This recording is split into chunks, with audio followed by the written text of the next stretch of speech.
우리 제목 가지고 한번 서로 축복합시다. 선한 일에 열심을 냅시다. 우리 한번 인사합시다. 한 번 더 인사합니다. 세상에서 가장 맛있는 라면은 하나님이 함께 라면입니다. 시작. 세상에서 제일 맛있는 라면은 하나님이 함께 라면입니다. 아멘.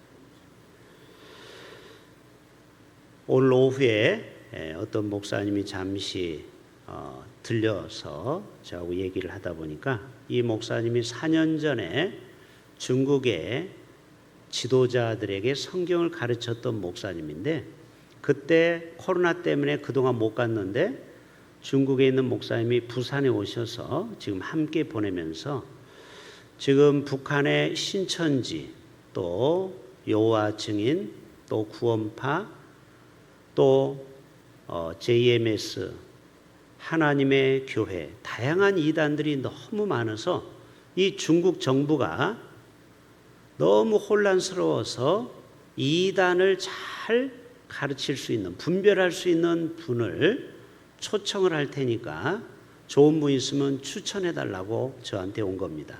그래서 여기 부산 제1교회 옆에 보면은 이음교회라고 조그마한 개척교회가 있는데, 그 목사님이 신천지에서 16년 동안 강사를 하다가 예수 믿고 지금은 신천지 운동, 신천지에 빠진 사람을 건져내는 일을 하는 권남계 목사님을 제가 추천해서 이제 중국 정부로부터 정식 초청장을 받고 이제 가서 이제 가르칠 겁니다.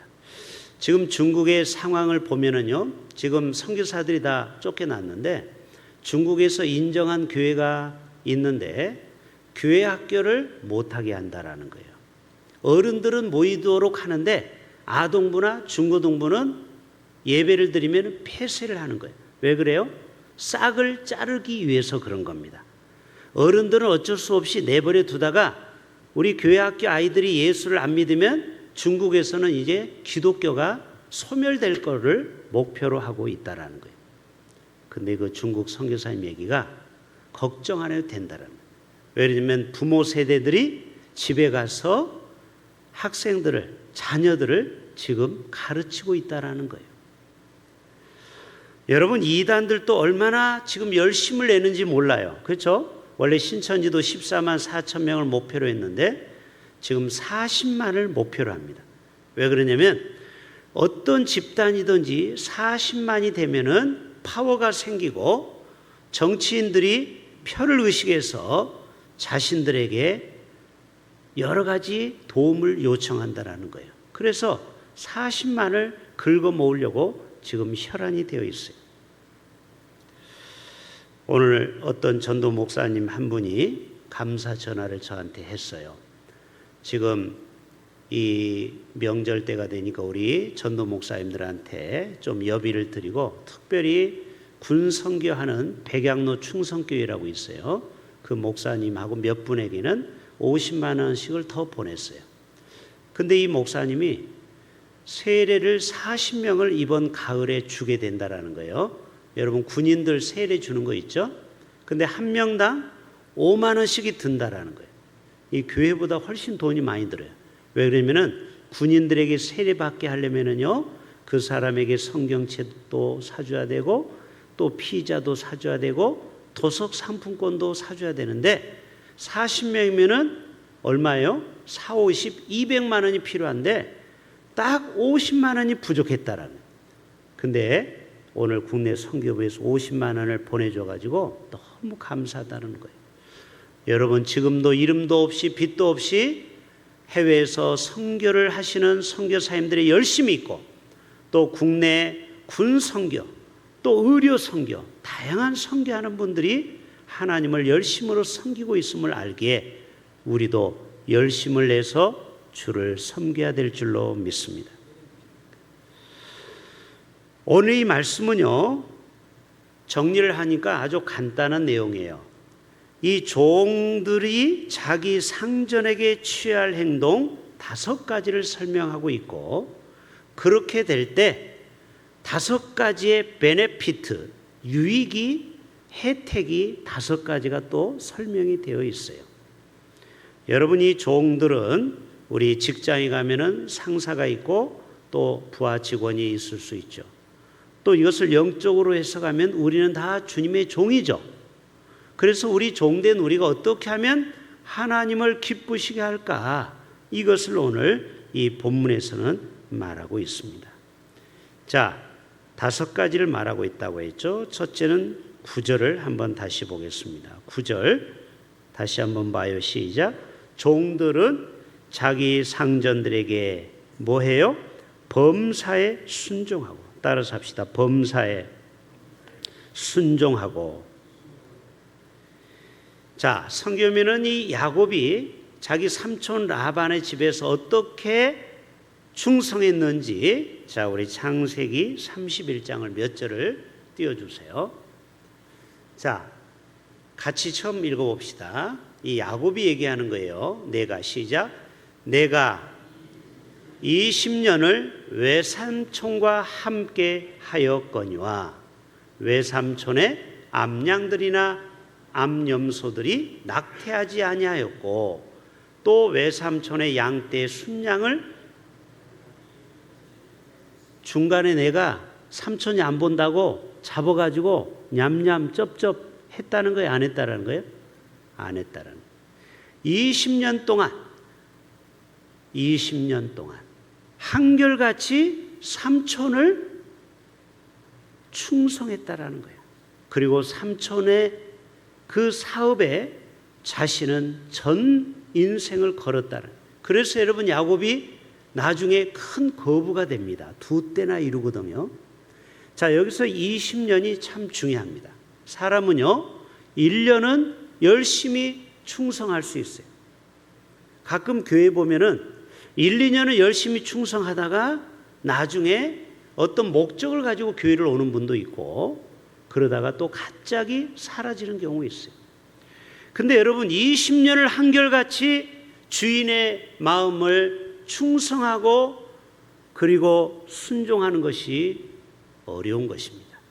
그래서 교회에서도 목사님이 20년 목회하면 뭐를 하죠? 원로 목사로 추대하는 거예요. 이제 돌아오는 주일 평화교회도 이제 원로 목사님, 임대식 목사님 추대하죠. 또 장로님도 한 교회를 20년 동안 섬기면은 뭐가 되는 거죠? 원로 장로님으로 추대하는 거예요.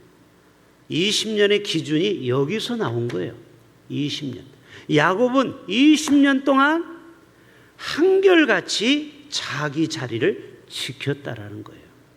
여러분, 충성의 사람은요, 1, 2년을 보고 판단해서는 안 돼요. 오랫동안 그 사람을 보셔야 돼요.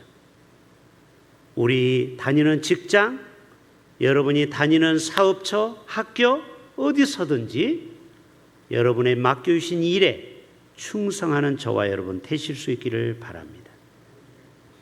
여러분, 요셉도 정말 자기 주인에게 얼마나 충성하고 순종했는지 몰라요. 자, 창세기 39장에 또 말씀 한번 읽어볼까요? 시작. 여호와께서 요셉과 함께 하심으로 그가 형통한 자가 되어 그의 주인 애굽 사람의 집에 있으니 그의 주인이 여호와께서 그와 함께 하심을 보며 또 여호와께서 그의 범사에 뭐 하심을 주셨더라? 형통하게 하심을 보았더라. 요셉이 그의 주인에게 은혜를 입어 섬김에, 자, 요셉을 뭘로 만들었죠? 보디발 장군이 가정 총무로 맡겼다라는 거예요. 여러분, 어느 모임에나 이 총무가 중요하죠. 예. 자, 이게 뭐예요? 그 모임에서 인정을 받았다라는 거죠. 그 모임에서 신뢰를 얻었다라는 것이고, 그리고 그 모임에 충성을 다했다라는 것입니다. 여러분, 그러기 때문에 하나님은 요셉을 국무총리로 세우려고 하나님은 벌써 큰 그림을 그리고 계신 겁니다. 여러분, 학교나 직장이나 우리의 이웃 삶 속에서, 교회에서도 여러분이 맡겨주신 일에 끝까지 야곱처럼 요셉처럼 순종의 삶, 충성의 삶을 살아간다면 하나님이 야곱에게 그 2대를 이루는 복을 주시고 또 요셉은 나중에 총리로 세우시는 것 같은 그러한 은혜가 임하게 될 줄로 믿습니다. 여러분, 다윗도 아버지 이세, 그 얼마나 아버지의 양을 정말 정성껏 잘 관리했는지 몰라요. 또 장인 사울 왕도요, 자기를 그렇게 해코지 하고 죽이려고 해도 끝까지 자기 장인 어른을 해쳤어요, 해치지 않았어요? 끝까지 지켜줬어요. 왜? 하나님이 기름 부은 종이기 때문에 비록 자기를 위협하지만 끝까지 그 동굴 속에서, 재밌는 장면이 나오죠. 동굴에서 용변을 볼 때도 옷을 가렸다라는 것은 그 당시의 풍습은 용변을 보았다라는 거예요. 여러분, 그때 얼마나 좋은 기회입니까? 칼을 옆에 두고 놓은 거예요. 그렇죠? 여러분, 용변을 볼 때 어떻게 칼을 차겠어요? 그때 뒤에서 얼마든지 해칠 수 있었는데 그가 끝까지 사울을 하나님이 세운 종으로 지켰다라는 거예요. 그래서 하나님은 다윗을 위대한 이스라엘의 2대 왕으로 그를 크게 사용하시는 것을 보게 됩니다. 근데 여러분, 사울 왕은 그렇지 않았어요. 자, 사무엘상 15장을 한번 또 볼까요? 시작.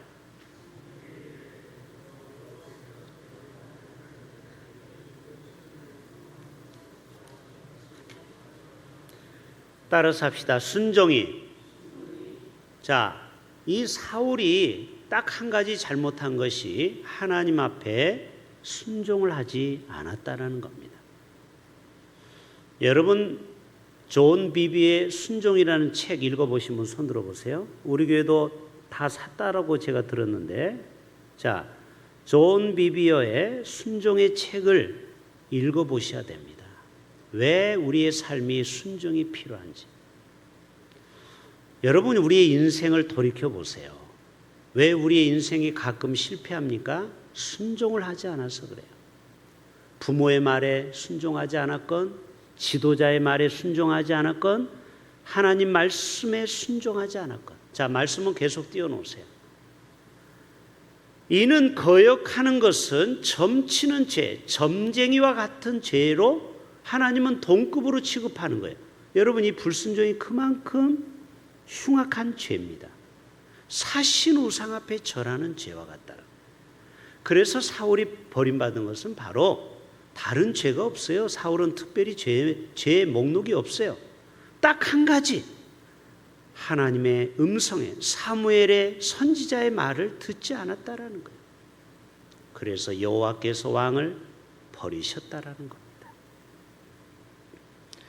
자, 두 번째, 범사의 순종을 말씀하고요. 두 번째로는 주인을 기쁘시게 하라는 거예요. 자, 9절 한번 또 볼까요? 9절 말씀 시작. 종들은 자기 상전들에게 범사에 순종하여. 자, 두 번째로는 뭐예요? 기쁘게 하고, 하나님을 기쁘게 하는 우리 성도가 되어야 합니다. 자, 잠언 25장 말씀에 이런 말씀 있죠. 잠언 25장 시작. 잠언 25장 13절.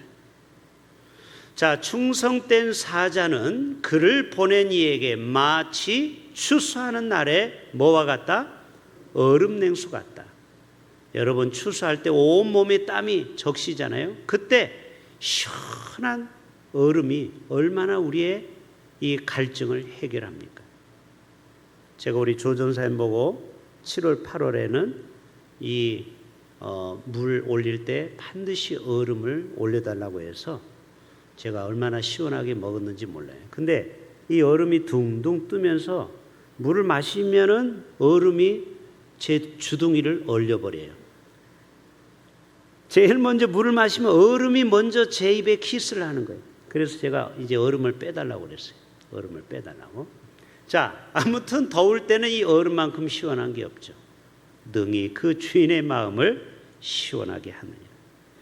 자, 우리 교회 주보에 보면은 하나님을 기쁘시게 하는 교회가 첫 번째 캐치플레이어. 주보 한번 봐보세요. 여러분이 주보는 제 목회 철학이 다 들어가 있다고 그랬어요. 주보를 건성으로 보면 안 돼요. 자, 하나님을 기쁘시게 하는 교회라. 자, 우리 교회가 하나님을 기쁘시게 하기 위해서는 먼저 예배에 목숨을 걸어야 돼요. 할렐루야. 여러분, 지난 김석균 목사님이 5곡을 여기서 노래 불렀는데 여러분은 어떤 곡이 제일 마음에 와닿던가요? 저는 이 곡이 단연 제 마음에 가장 강력하게 닿았어요. 모든 것이 끝났다고 말하는 사람들의 말을 듣지 말아라. 이 가사 있죠? 우리 찬양팀 다음 주에 이 찬양 한번 선곡해 보세요. 하나님은 아직도 너에게서 시선을 떼지 않았다. 세상에서 답을 찾지 말아라. 이 가사 기억나시죠?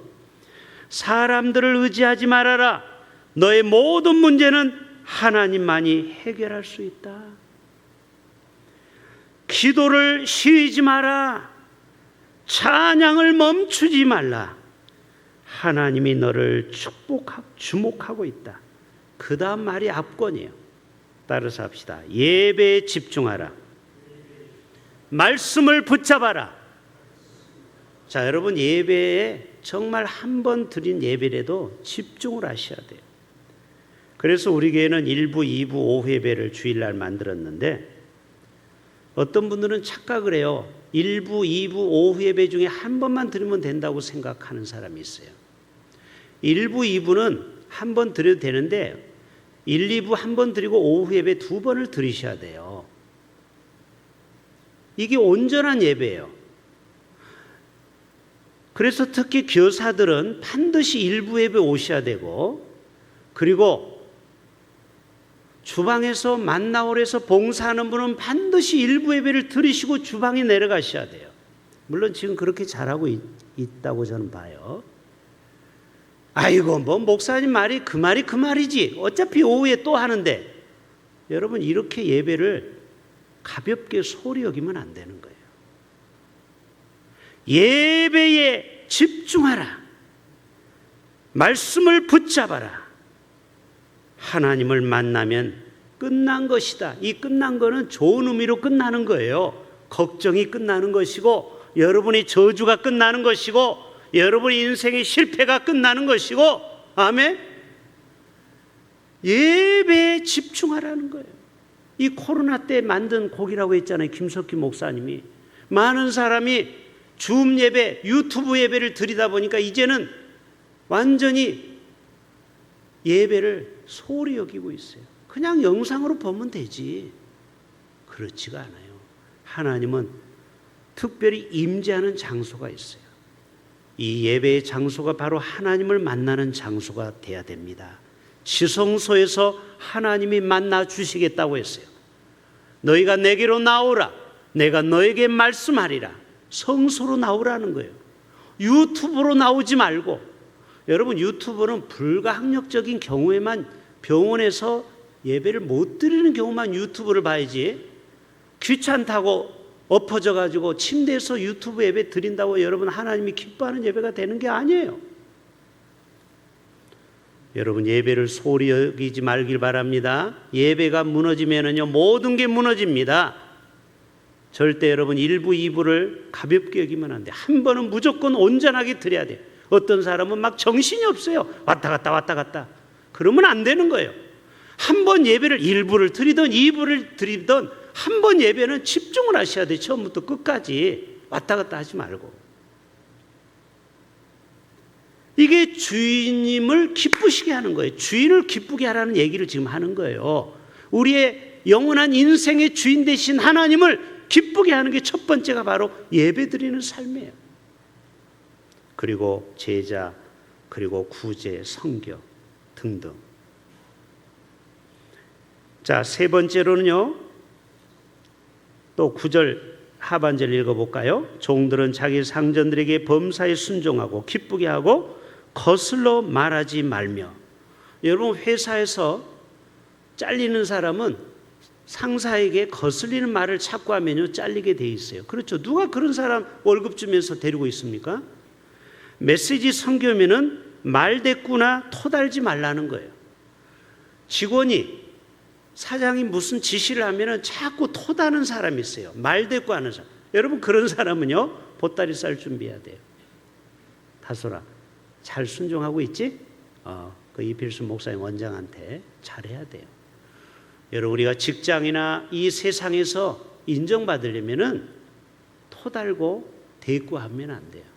그냥 순종하는 거예요. 야, 이 물을 떠다 줘라 하는데 예수님 이게 물인데 무슨 포도주를 주셔야죠? 아니요. 갖다 주라고 하니까 순종하고 갖다 줬어요. 토다는 사람 없어요, 한 명도. 연회장에게 갖다 주었더니 어떻게 포도주가 이렇게 더 좋은 포도주가 나왔냐고 했죠. 여러분, 순종할 때 기적이 일어납니다. 할렐루야. 목회자도 마찬가지예요. 목사는 성도들한테 순종하라고 해놓고 자기는 하나님 말씀대로 순종 안 하면요, 똑같이 성도가 당하는 고난을 목사가 똑같이 당합니다. 여러분, 하나님은 공평하셔요. 목사라고 안 봐줘요. 교육자라고 안 봐줘요. 사모라고 안 봐줘요. 전도사라고 안 봐줘요. 우리 모두는 하나님 앞에 공평합니다. 아멘. 제가 이렇게 설계하는 목사가 여러분에게만 순종을 강조하고 저는 하나님 앞에 순종 안 하죠? 하나님은 저를 불꽃 같은 눈동자로 보고 계세요. 저는 두려워요. 하나님이 두려워요. 여러분, 두려우셔야 돼요. 하나님은요, 만호를 여기지 않습니다. 말재주, 말장난한다고 해서 하나님이 속아 넘어가지 않아요. 어떤 사람은 말을 청산유수로 잘하죠. 그런다고 여러분, 그 사람의 인격을 봐야지. 설교를 잘한다고 해서 그 사람 믿으면 안 되죠. 요즘은 하도 이단도 얼마나 말을 잘합니까? 청산유수로. 그 사람의 삶의 열매를 보고 그 사람을 판단해야 되는 것입니다. 네 번째, 10절 다 같이 봅시다. 시작. 오히려 훔치지 말고, 자 시작.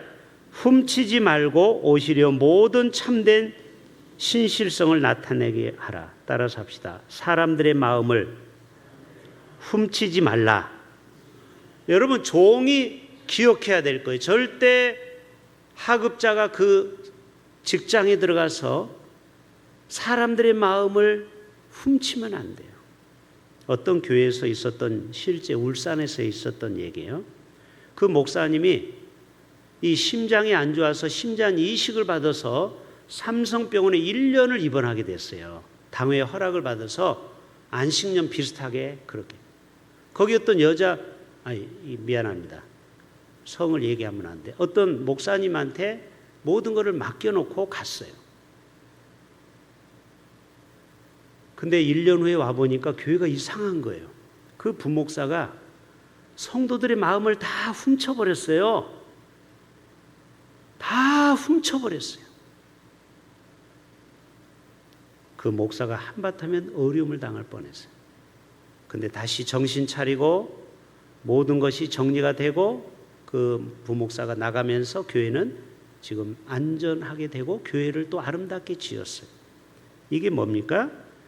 담임 목사가 받았던 그 사랑을 다 훔쳐버리는 거예요. 이게 뭐예요? 중간에서 그렇게 가로채는 사람이 있다라는 거예요. 지금 우리에게 얘기하는 게 아니에요.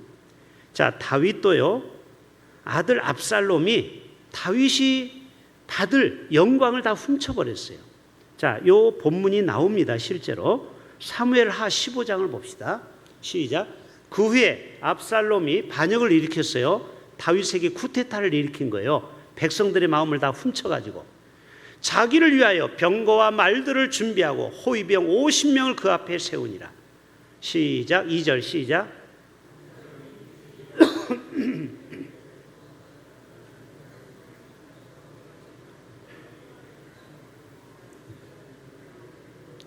그 사람을 불러 이르되 너는 어느 성읍 사람이냐? 이걸 물어보는 거예요. 압살롬이. 그 사람의 대답이 종은 이스라엘 아무 지파에 속하니다. 납달리 지파입니다. 그러면 압살롬이 뭐라고요? 보라, 내 일이 옳고 바르다마는 내 송사를 들을 사람을 왕께서 세우자. 그러니까 다윗 왕한테 갈 필요 없다는 거예요. 내가 다 해결할게. 내가. 그래서 뇌물을 받는 겁니다. 이 압살롬이.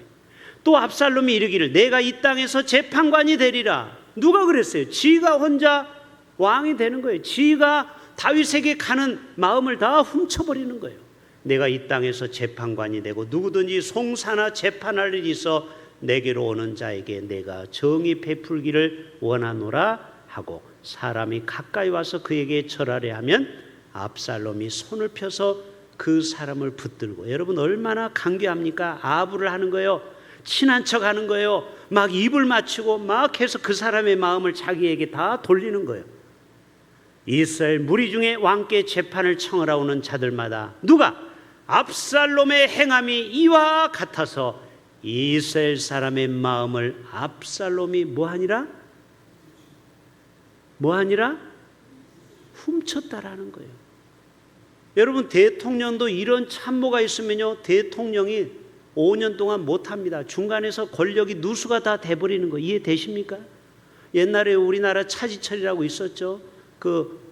마지막 그 살해 현장에 이 권력 다툼이 있다 보면은요 그 스텝 중간에서 대통령의 권한을 자기들이 잡고 싶은 거예요. 그래서 자기들끼리 싸우다가 거기서 난리가 난 거 아닙니까? 살인 사건이, 대통령의 시해 사건이 자기들끼리 난 거예요. 자기들끼리 권력 다툼으로 왕의 마음을 빼앗은 거죠. 자기들도 좀 그 권력을 누리고 싶은 거죠. 자, 이제 마지막 5번째입니다. 10절 다시 한번 봅니다. 시작. 훔치지 말고, 마음을 훔치지 말라고도 해석할 수도 있어요. 오히려 모든 참된 신실성을 나타내게 하라. 따라서 합시다. 하나님은 신실하신 하나님이십니다. 여러분 종이 주인의 마음을 기쁘게 하려면요 성실해야 돼요. 신실해야 돼요. 그렇죠? 자, 그럴 때 하나님은 우리에게 5가지 베네피트를 줍니다. 이익을 줍니다. 그게 바로 11절부터 14절까지. 첫째는 11절 다 같이 읽어봅시다. 시작. 모든 사람에게 구원을 주시는 하나님. 하나님은요 이렇게 5가지를 주인의 마음을 기쁘게 하면요 구원을 베풉니다. 구원이라고 하는 것은 영생의 구원만 하는 게 아니에요.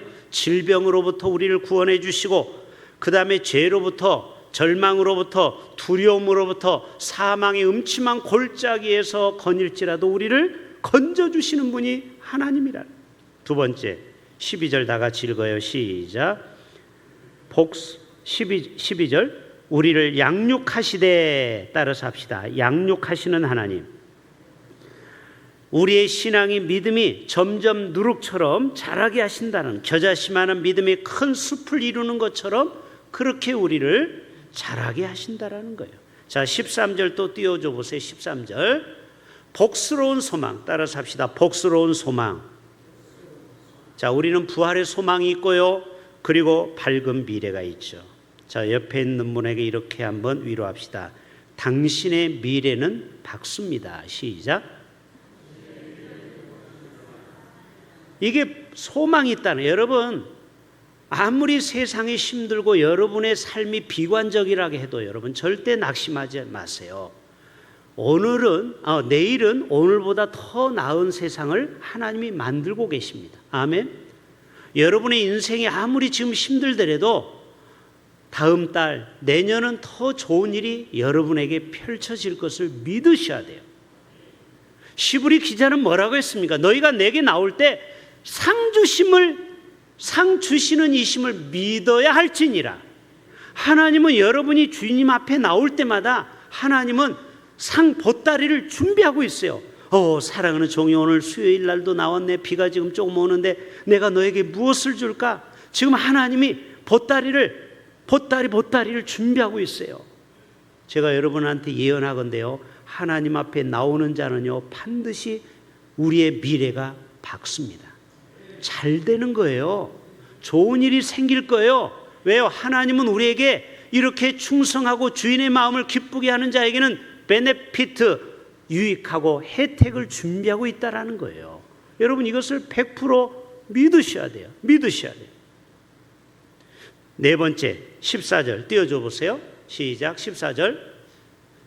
그가 우리를 대신하여, 보세요, 예수님은요 채찍에 맞음으로 우리가 나음을 입었다고 했죠. 바로 주님은 우리에게 모든 죄 가운데, 저주 가운데 우리를 대신해서 자신이 미랄로 죽으시고 우리를 모든 불법에서 우리를 속량시켜 주셨다라는. 14절 하반절에 선한 일을 열심히 하는 자기 백성, 따라서 합시다. 자기 백성. 자, 베드로 전서 2장에 뭐라고 했습니까? 우리는 택하신 족속이요, 왕 같은 제사장이요, 거룩한 나라요, 그의 소유된 백성이라고 했죠. 하나님은 바로 이런 하나님이에요. 여러분, 이 사회에는요, 아직도 선한 사람이 많이 살고 있습니다. 자, 마지막 사진 자료 2장 보겠어요. 얼마 전에 어떤 사람이 멀리서 스마트폰으로 찍었는데 신기한 걸 본 거예요. 비가 억수같이 오는 날 폐지를 줍는 할아버지에게 우산을 씌워주고 가는 거예요. 예? 그러니까 반은 다 젖어버린 거예요. 우산이 작잖아요. 1km를 같이 간 거예요. 할아버지 비 맞지 말라고. 얼마나 마음이 따뜻한 자매입니까? 그런데 더 놀라운 것은 갑자기 할아버지 잠깐 기다리세요 하고서 은행에 가서 ATM 기계에서 돈을 찾아와서 3만 원을 주었다는. 자, 2번째 사진 보여주세요. 인터뷰하는 거예요. 아, 이 아가씨가 처음 본 아가씨인데요, 현금을 3만 원을 주고 가시더라고요. 자, 이 사실이 미국에서 있었던 일이에요? 대한민국 땅에서 있었던 얘기예요? 대한민국 땅에서 있었다는. 오늘 내용이 뭐예요? 선한 일에 열심을 내라고 했죠. 여러분, 우리는 예수님을 믿는 자녀로 세상의 솜과 빛의 자녀가 돼야 됩니다. 아멘. 제가 처음에 왔을 때 일일 일선하자고 했죠. 하루에 한 가지 착한 일 하자. 그래서 우리 주위에 힘든 노인이 있으면은 우리가 이 휠체어도 끌어주고, 또 그 폐지를 줍는 분이 힘들면은 옆에서 우리가 도와주고, 이런 선을 행하는 자, 바로 이것이 우리 예수 믿는 사람이 해야 되는 덕목인 것입니다. 그럴 때 하나님은 하늘에서 보시고, 야, 우리 대흥교회 성도가 이렇게 착한 일을 하네. 하나님은 반드시 우리를 보시고 여러분에게 거룩한 제사장으로, 또 하나님이 택한 소유된 백성으로 우리를 그렇게 구원해 주시고 양육시켜 주시고 소망 주시고, 그리고 우리를 인정하는 하나님의 백성으로 우리를 삼아 주실 줄로 믿습니다. 이러한 선한 능력을 우리가 나타낼 수 있기를 주님의 이름으로 축복합니다. 우리 결단 찬양 같이